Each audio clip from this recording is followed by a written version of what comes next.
but I think there is going to be some in between also. We can like debate to kind of ask from each other your viewpoint. But anyway, now we are going to have one break and I will give the floor to Nana from Nana's TV. Welcome, Nana. Thank you very much, Mr. K. You're doing a wonderful job. And of course, our viewers, your viewers, your comments are not taken for granted. In due time, I would see to that. But in the meantime, we want to go for a quick break. When we return, our candidates will still be on seat to answer your questions. Don't go anywhere. We'll be right back. Photos up to 6 months old. On election day, you may only vote at your own polling station. That is, at the polling station indicated on the ballot paper received by you. If for some reason you have not received the notification, you can inquire about it from the election service number 0800 94770. At the polling station, this is what you have to do. 1. Present your ID to the election officer. They will look for your name on the electoral roll and give you a ballot. 2. Go to the polling booth with the ballot paper. The booth has a pen and you can check your candidate's number from the combination of candidates list on the wall of the booth. If you need help making a vote, an election assistant will assist you in the polling booth. 3. Use the pen to mark the number of the candidates you want to vote for on the ballot paper. Remember, do not write anything else on the ballot paper. 4. After marking the number on the ballot paper, fold it so that the number remains inside the fold and cannot be seen outwards. 5. With the ballot paper folded. Welcome back from that break. We're still on the municipal election panel, local panel discussion from ESPO, and the topic for discussion is on housing. Of course, the candidates have articulated their viewpoints so well. If you're living in ESPO and you know what to do, come 13th of June, you want to go and vote because you are assured of, proper housing units in ESPO. Maybe I should move to ESPO.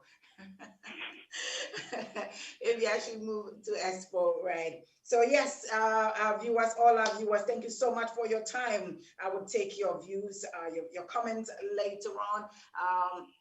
Be reminded that you are also multi-streamed on Nano TV. We're live on Twitch, live on YouTube, live on Facebook, Twitter, and of course,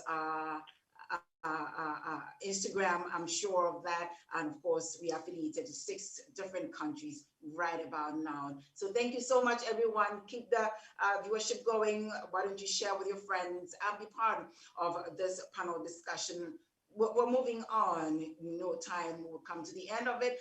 But if you're still watching or you just joined us, you are not so far from it all. Mr. Kayo is hosting today, and I'm sure he's doing a great job. Mr. Kayo, I'm so proud of you. Please, let's move on.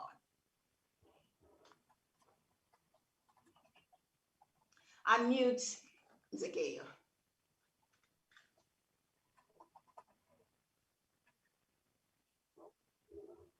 You're still muted. Unmute, please. Right. Like originally, all right. Like originally, we were supposed to be six people, but now we are only 2. But this is very good elements and good discussion altogether. I agree with you.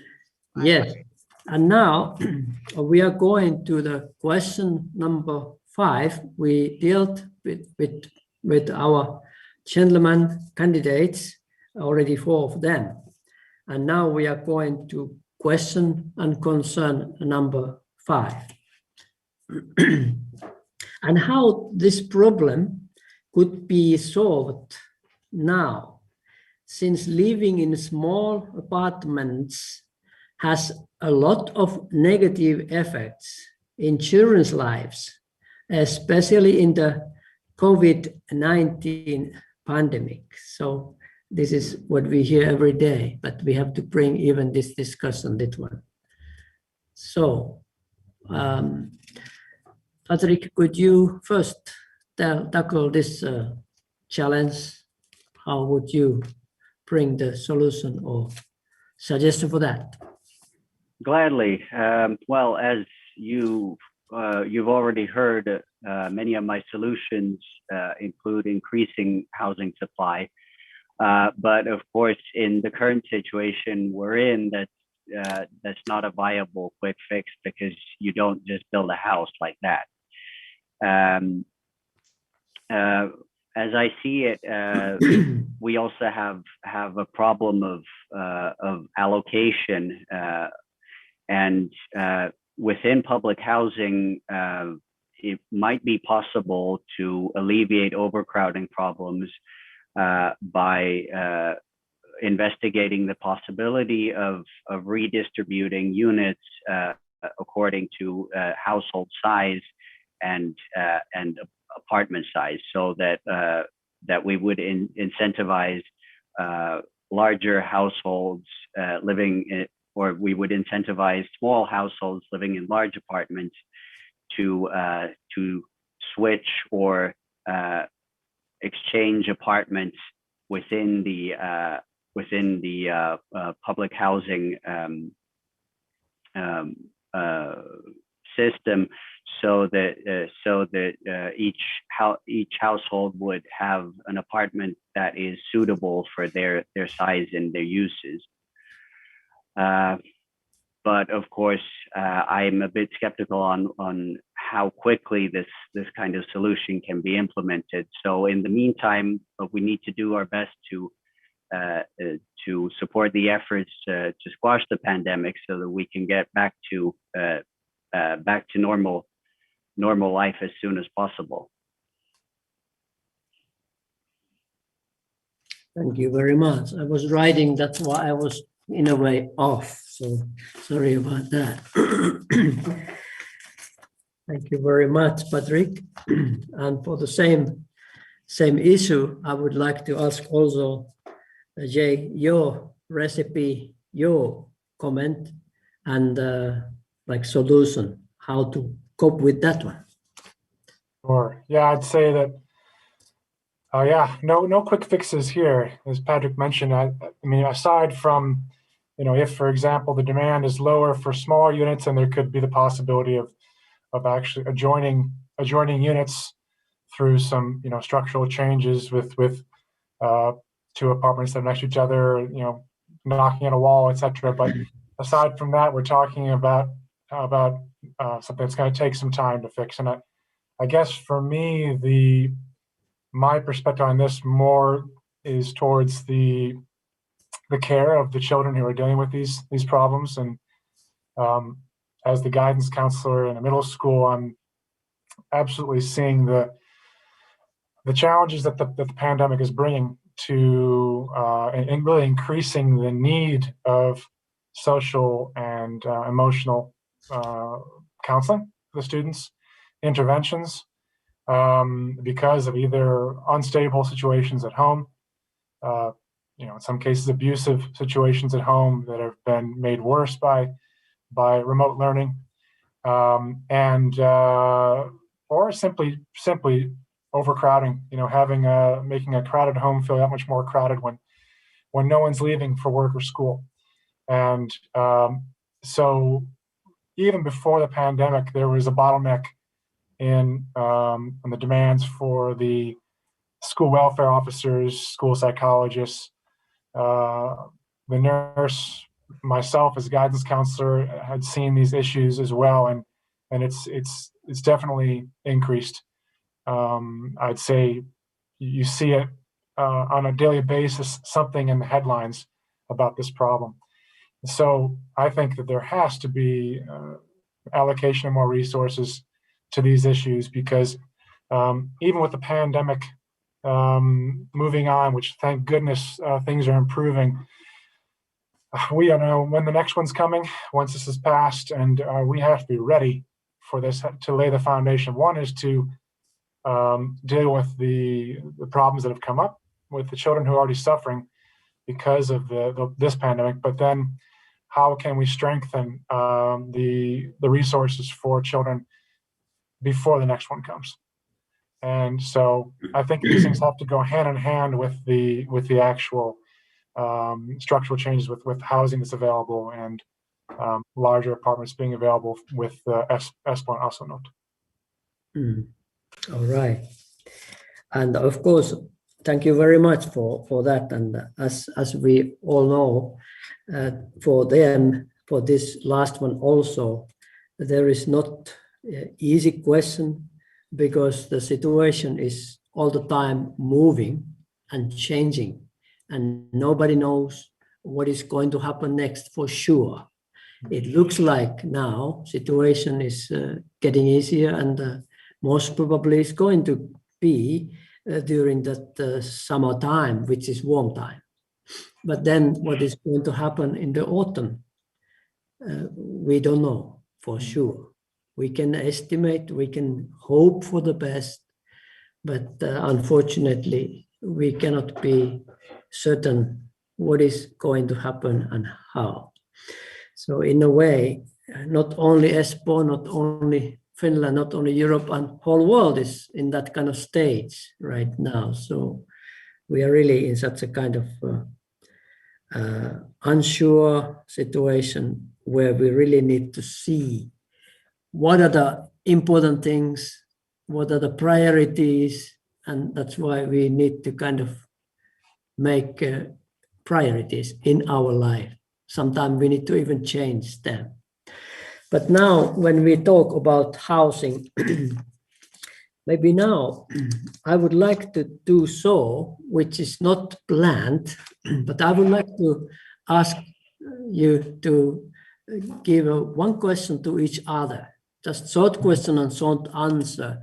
Then after that, we will go to remaining questions, just short, like 1 minute in each to just say.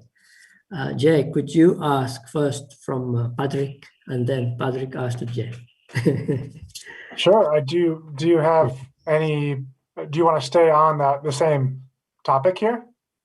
You can, among this housing, something, if you want to have like a specific clarification from Patrick about something. Yeah.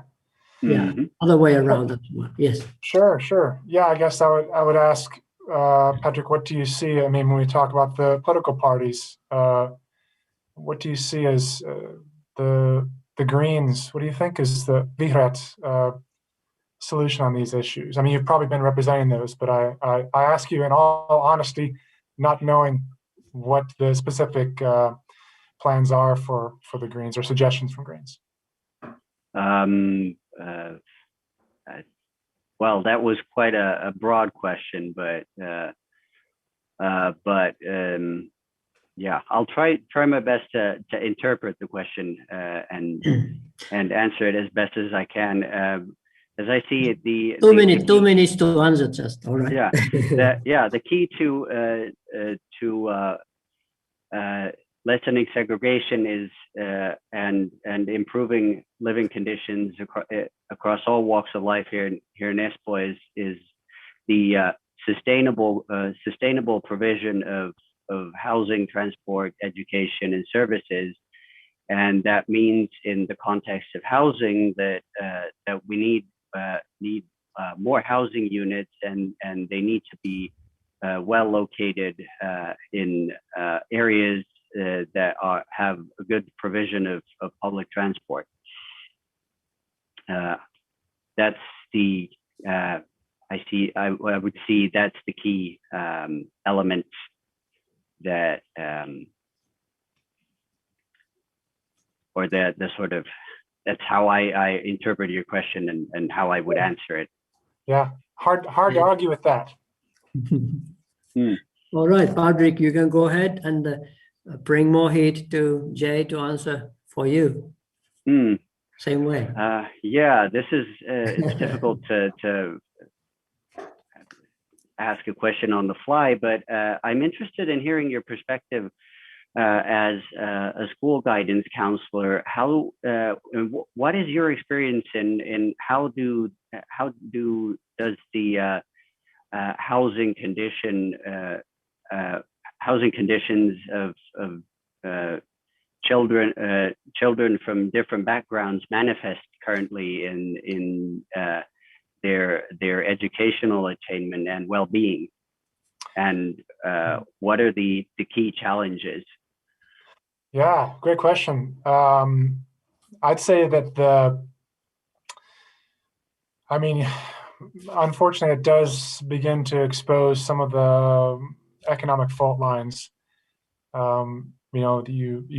It's clear that I think we're pretty fortunate in our school. It's a public school, so we have students of all different economic backgrounds, many of which I don't even know. But there are some cases where you wonder why one student is using an outdated smartphone as their only study device with remote learning, and someone else has top of the line gaming computer or very nice laptop, and this is something that can't really blame the municipalities for this when this came so quickly. But that's probably where you see that manifesting itself in this remote learning more than ever. And also had the there are issues where students where there's issues of truancy, students that just aren't showing up to lessons because of a very unstable home environment. So I'd say that these are the biggest issues that I've noticed. And so when you've got a crowded home, crowded apartment versus a spacious detached home, you see big differences in the stress the kids are expressing based on just how cramped they feel within their own. And they might be sharing a room with one or two siblings and trying to listen to the teacher with noise in the background. It's you see the stress on their faces. You really can. All right. So the technical side is very much coming into picture more and more. So this development we cannot stop. This is how it goes. So from me, the question to you is next. How to help and how to concern about this equal conditions of housing for the people of various different ethnical backgrounds, ethnic and cultural backgrounds. And at least in the beginning, we brought it up that immigrant backgrounds people, they are really needed in Espoo, I guess, also as in Helsinki. So what do you say for that? How do you concern or consider that kind of challenge, which is in a way very, of course, large challenge, but how would you answer for that? Maybe, Patrick, you can come in first. Thank you. Well, as I see the equal provision of opportunities is key, and in Espoo that means providing various a plethora of various forms of housing, providing working good public transport to ensure that jobs are available from wherever people live, that education outcomes or good educational achievements are achievable from regardless of your economic or ethnic background. And this is also a question of, I think, representation. In that we in the longer run, this is of course a thing that probably Jay and I can't solve on our own, because this is sort of area that where we lack the concrete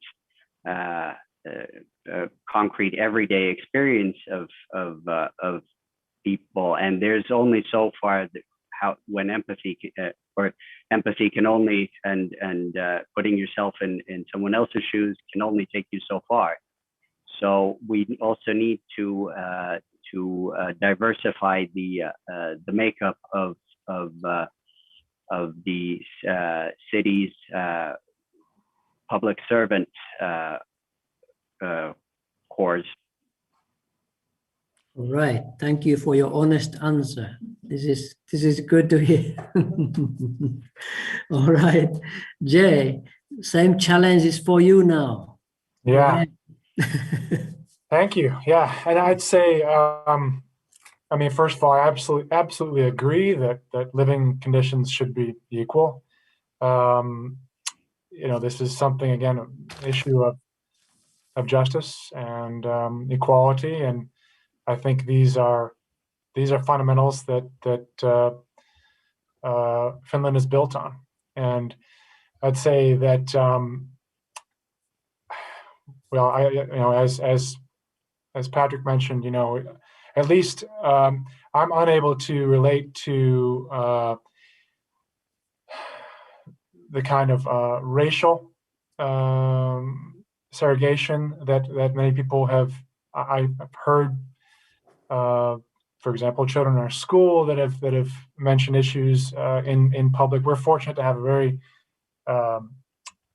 wide accepting culture in our own school, but as soon as students are out in public, we hear stories coming back about students that are, and I've had conversations with people that have very strong feelings about anyone that doesn't look like them, and that's that's an unfortunate reality in Finland.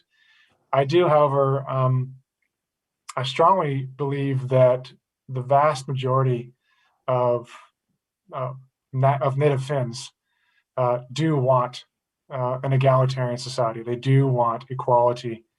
And I think that there's a very vocal minority that is basically making it sound as though there's more people that want fewer rights for the minority population than there really are. But it means that those of us who believe that this is an issue and that care about it have to keep on beating that drum to make sure people understand this is a reality that people deal with on a daily basis. I do know what it's like to be new to a country, and even that alone is challenging if you don't, until you are able to speak the language a bit better and until you're able to understand cultural cues. You know, you can very much, I know what it feels like to feel like an outsider, even though until I begin to speak, people might think that I'm born and raised in Finland. As soon as I speak Finnish, they know that I'm not. But I would say that, you know, I will always see through the lens of being an immigrant in Finland. That's just because that's been my experience here. Even though I'm proud of being a Finn, I also can empathize a bit with those who are new to the country, and I think that part of the need is to diversify our elected officials so that we are able to better represent the underrepresented, and that's something that I hope that I'm able to do. Okay, thank you very much. This is looks like you really have been understanding about Finnish culture and how, as a whole, we are doing. Like, it's really, as you mentioned, that the majority can really appreciate and understand that how important it is to understand the minorities' rights and like that. So it's like a relatively small group which are very noisy, which are making it sound. So sounds like we don't really appreciate that. Okay, so now we go to the questions on yes or no part. And Fatima, can you read?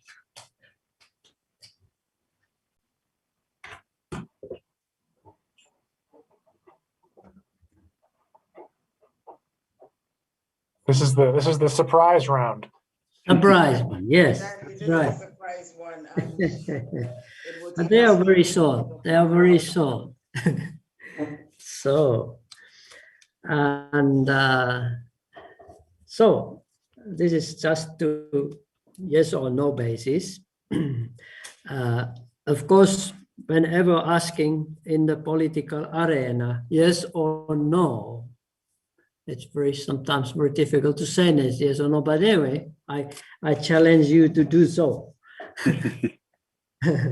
So, number one, there are 7 different ones. Municipalities must invest in the integration and employment of immigrants. Yes or no? Yes, for both.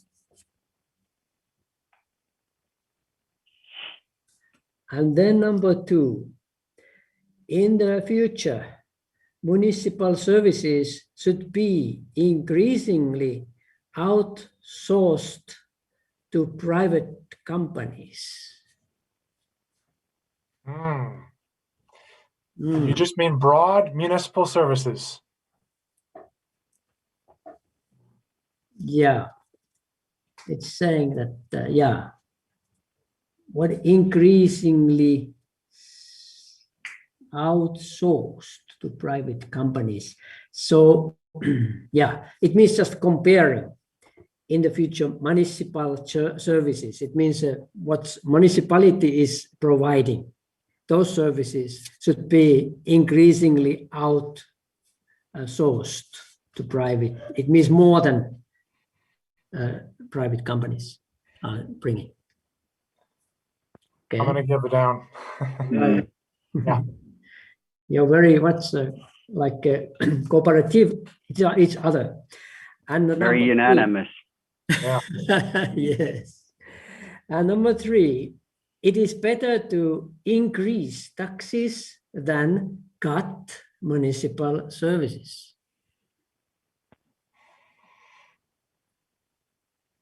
Again, you're same mind. All right.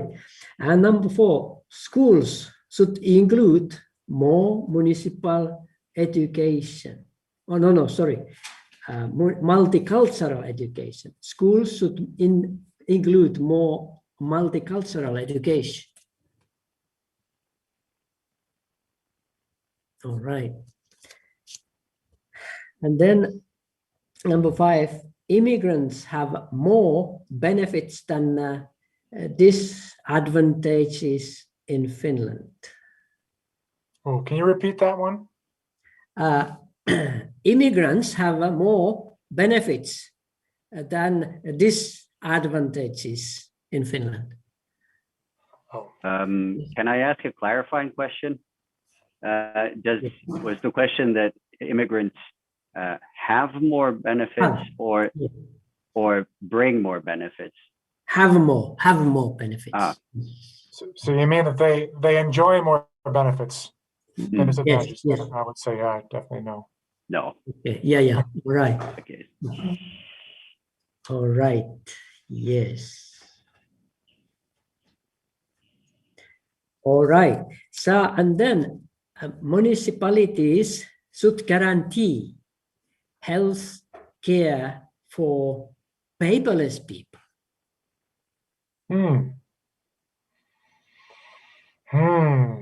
Oh, I'm going to go with yes. Okay.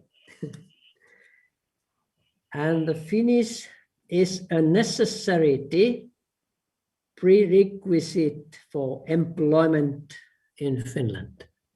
Finnish citizenship? Finnish is Finnish language. It's necessary prerequisite for employment in Finland.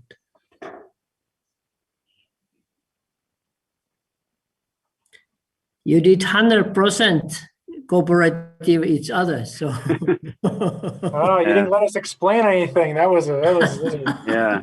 Zingers. It's really interesting to see from Green Party and from, but I think because you have been, Jay, you have been very much, very strongly thinking about these environmental issues. That's why you have been very close to each other in thinking. Yeah, that's probably true. That's probably true. And I mean, Yeah. certainly, yeah, these some similar questions that are asked on the Yes. on these voter compasses that you know, to these that without giving an explanation, it's a little, the questions are a bit dangerous. Okay. Yeah. Indeed. All right, but it has been very, very nice time to have a panel with you. Thank you very much for that. And it is very important to activate your people to give a vote, to be active in the 13th of June elections. And this is really our cooperation now. This is our service for election and like that. So I wish you to have all the success. Thank you for the opportunity. Thank you very much. And then I give it back to Nana to close, and thank you very much from my side. Thank you very much, Mr. K.O. Mikaneno, for that awesome job. Thank you so much, able candidates from ESPO, talking about Patrick Jens and Jay Thompson. Thank you so much for you guys articulated your thoughts and your opinions on housing so well. And all we can say, we wish you the very, very best going forward. And we wish that you'll be voted for, because we need your kind in the municipalities. So this has been a local panel discussion from ESPO, brought to you by European Association here in Finland, sponsored by Maniheli ry, in collaboration with HEED Finland Association, and powered by Nana TV International. Many thanks to my producer and director all the way in Canada for steering the technical crew for us. And all our viewers, there were no, unfortunately, there were no questions, but all our viewers were wishing the candidates so well, and they wish you all the very best and good luck and good discussion and all of those comments, positive comments coming through. So our viewers, thank you so much. We don't we don't take it for granted your time and energy for staying with us. So, and to the Mr. K.O., thank you so much for your good work hosting this panel. My name is Nana. Next week we come your way with another edition of our Mother's Day celebration, coming to you, powered again by Nana TV International. Until then, many thanks also to Fatima Usman, who is the director and chairperson for FIS. So thank you so much for putting this panel discussion together. My name again, Nana. Have a great evening, and house cover for once again.